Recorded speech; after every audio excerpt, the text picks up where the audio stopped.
Здравейте, приятели!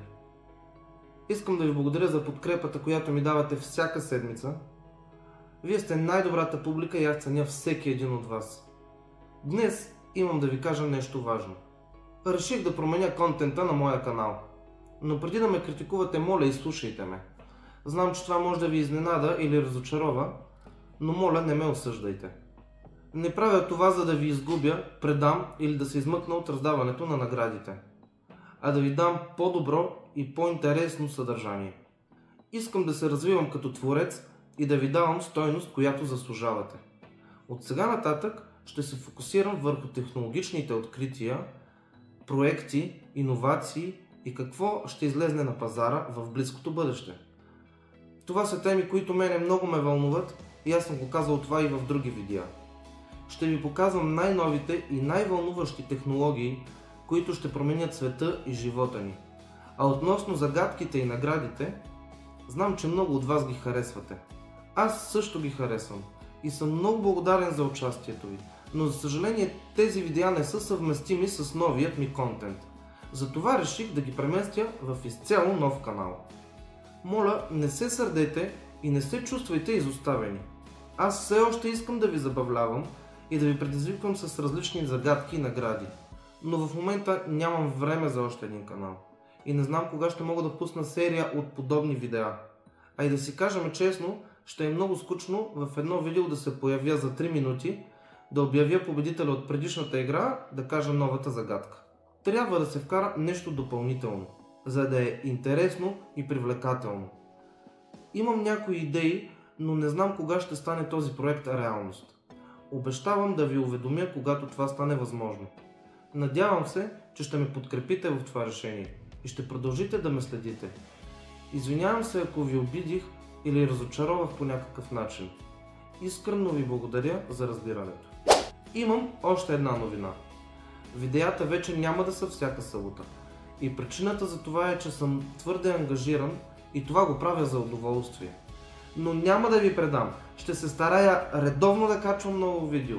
Просто самият процес по създаването на ново видео с всичките проучвания и събиране на информация и обобщаване на най-важното в 10 минути е много труден процес.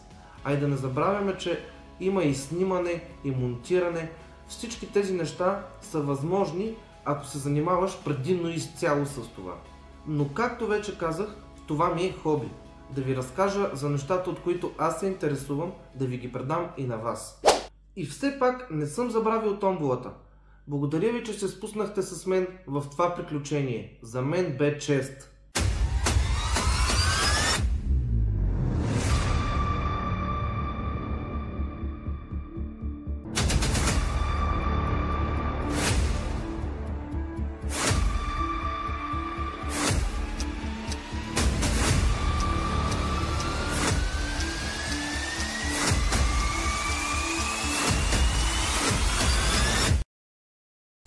Тегля томбола само с 3 коментара.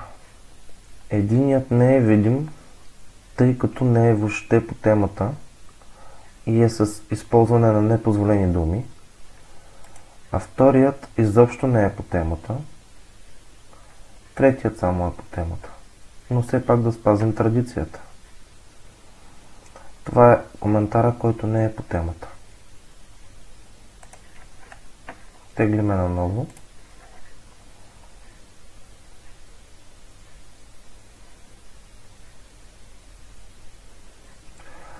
Това е този, който е по темата от User QS8MD6WD3U.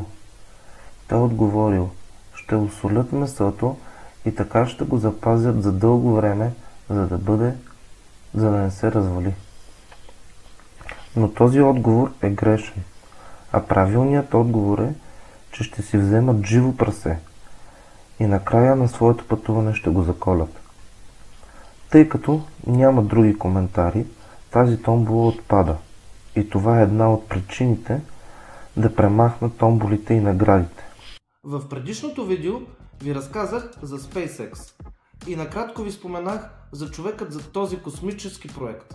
Нека сега да разберем кой е Илон Мъск и в няколко поредица от видеа да разгледаме неговите проекти.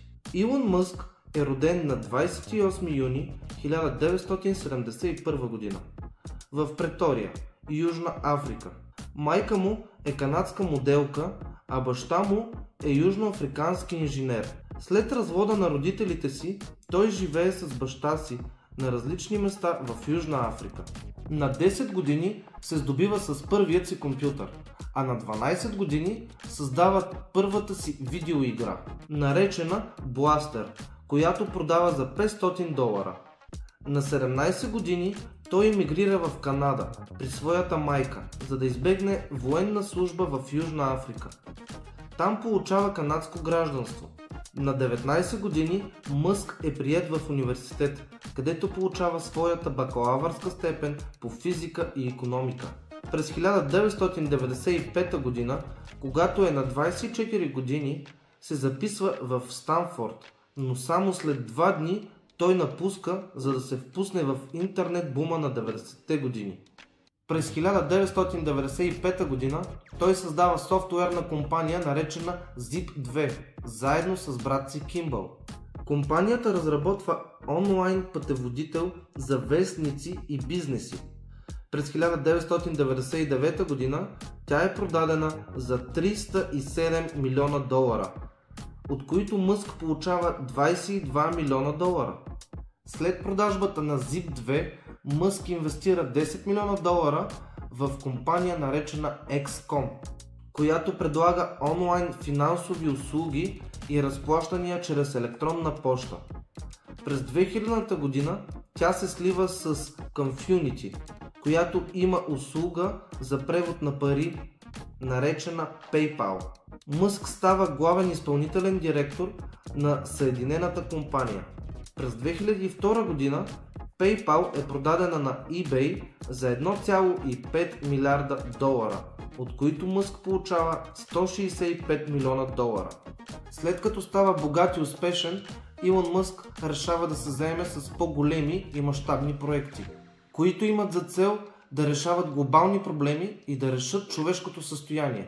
Той създава SpaceX и Tesla. SpaceX е компания, която има за цел да развие технологии за достъпна и многократна космическа експлоатация. За това говорихме в миналия епизод, който може да видите ето тук.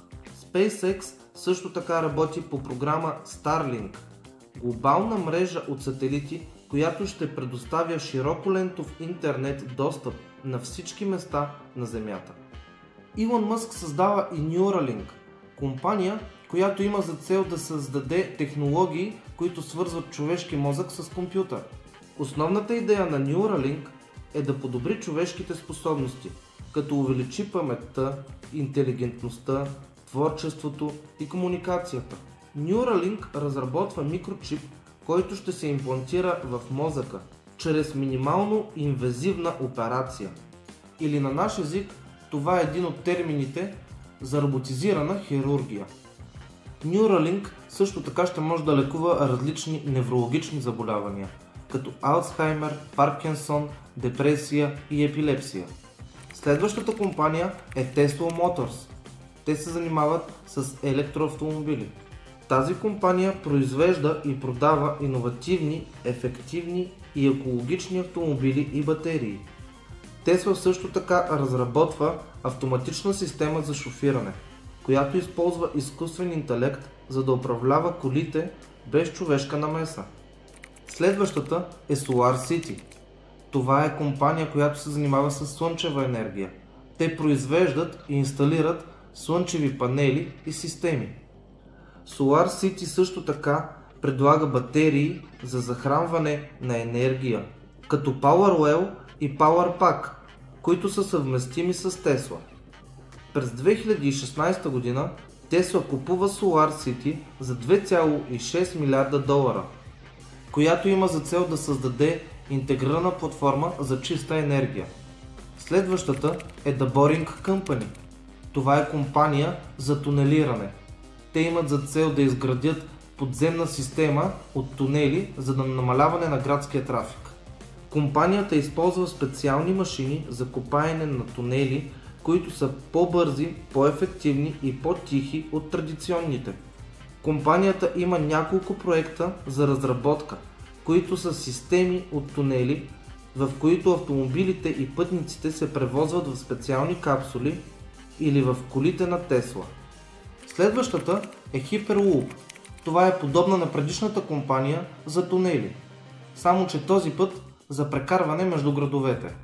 Транспортът ще се извършва във вакуум тръби, които ще пренасят товари и пътници със скорост от над 1000 км в час. Следващата е OpenAI. Това е изследователска организация за създаване на изкуствен интелект. И на последно място е Twitter.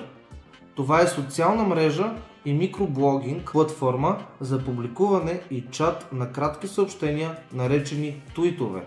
Това са всички проекти, свързани с Илон Мъск. Надявам се, че това, което съм ви подготвил за следващите видеа, ще ви хареса. Това е всичко за днес, приятели. Благодаря ви сърдечно, че гледахте този епизод на Бумеранг. Не забравяйте да цъкнете камбанката, да се абонирате за канала и да споделите с приятели. Аз съм Жоро, а вие бяхте с Бумеранг. Бъдете здрави и щастливи. Чао!